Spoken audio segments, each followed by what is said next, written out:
In 5, 4, 3, 2. Welcome to the Third One channel, where today we'll be reviewing the premiere of the second season of the iCarly revival, which is titled, I Guess Everybody Hates Me Now. Before I start, let me mention that we'll be reviewing all the episodes this season along with plenty of other iCarly content, so subscribe if you enjoy this video.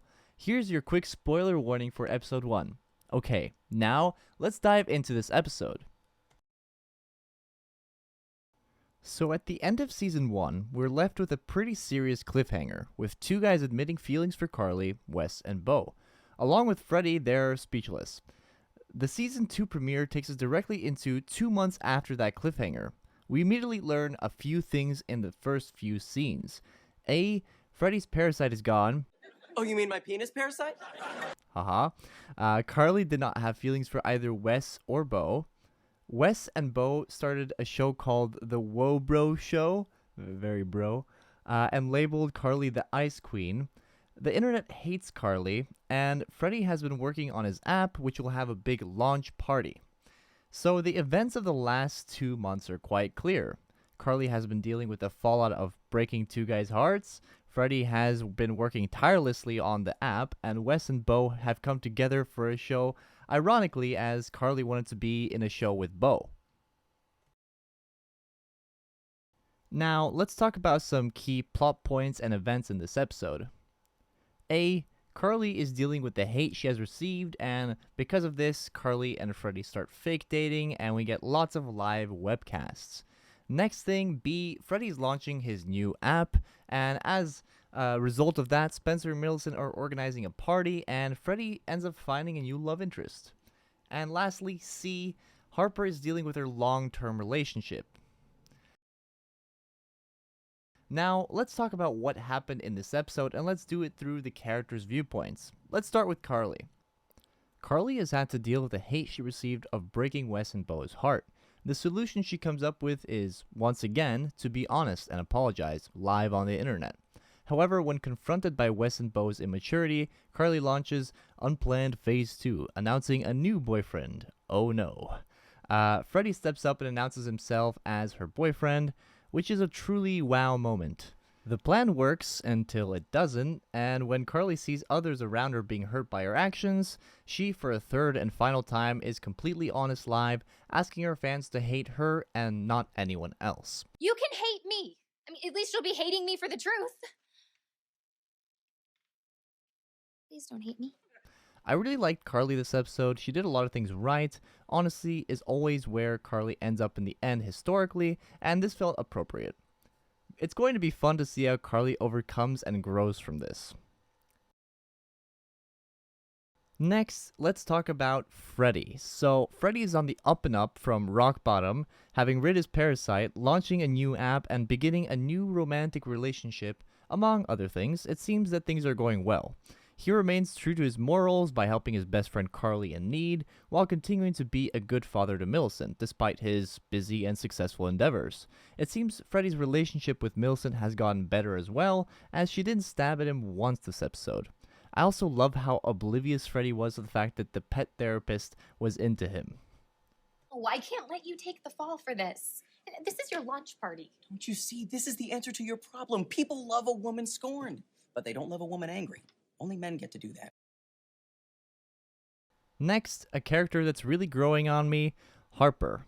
Harper has found love, and she is dealing with it. Trying to make long-distance work has proven to be difficult for her, especially in this form of a small dog. But it is obvious how much she cares about this relationship, which is why she is so saddened by the fact that Dutch will be gone for another 6 months.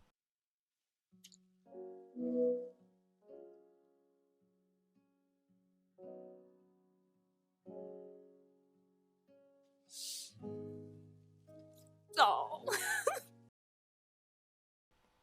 Spencer is next here, and I don't have much to say about Spencer other than Spencer continues to have fun with his wealth and hang out with the gang and has moved his artistic passions into food.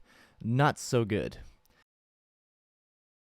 Last up in our main characters we got Millicent, and Millicent has become as sophisticated as an 11-year-old can be. This was pushed really hard this episode, the whole sophisticated thing. In terms of our other characters, I think Dutch, Bo, and Wes have mostly been written off this season. They've all kind of been given that path, and maybe Freddy's mom is here to stay for a little longer. She's getting more lines, and I'll just have to say that Freddy's mom was a real treat this episode. Reminded me of the original iCarly. Before I move on to some analysis and other takeaways from this episode, I'll quickly mention Easter eggs to the original show as I did last season, but there were no new ones that I could see other than one: Carly and Freddy's romantic history. The credit stands, along with the reveal that they have kissed 8 times now. I don't remember it being that many, but Carly remembers. But now, lastly, my favorite part of the video. Let's talk about some interesting stuff. Analysis and takeaways from the Season 2 premiere, and one scene I want to highlight in this episode. For those of you who care, I counted 12 scenes in this episode. I wanted to highlight Scene 6, a short yet crucial scene for the rest of the season. In the period where Carly and Freddy were fake dating before the launch party, Freddy walks in on Carly, quote-unquote, 30% naked, as they say, and helps her to close her dress. It's very intimate, but then Carly asks a crucial question. She asks if the fake dating brought up any old feelings. Freddy says no, but his face tells a different story. This scene is foreshadowing what is to come, I guarantee you. Carly wouldn't ask if she didn't feel anything herself, and Freddy is scared of admitting what he might be feeling. Mark this down, by the end of the season, Carly will admit some feelings towards Freddy. This whole fake relationship thing isn't bringing up any real feelings for you, is it? Some other takeaways, I guess, with them seemingly writing off the last season's recurring characters, it seems like we might be getting some new ones. We already know of some returning characters coming back, so that's very exciting.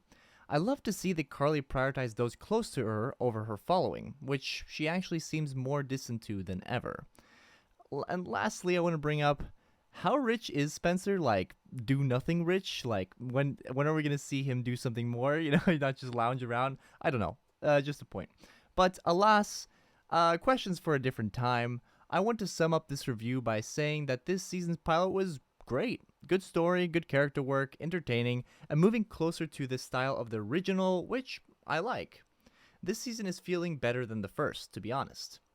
But that's it for this video. Subscribe if you enjoy these videos, and I'll see you tomorrow for episode 2's review. Thank you for watching.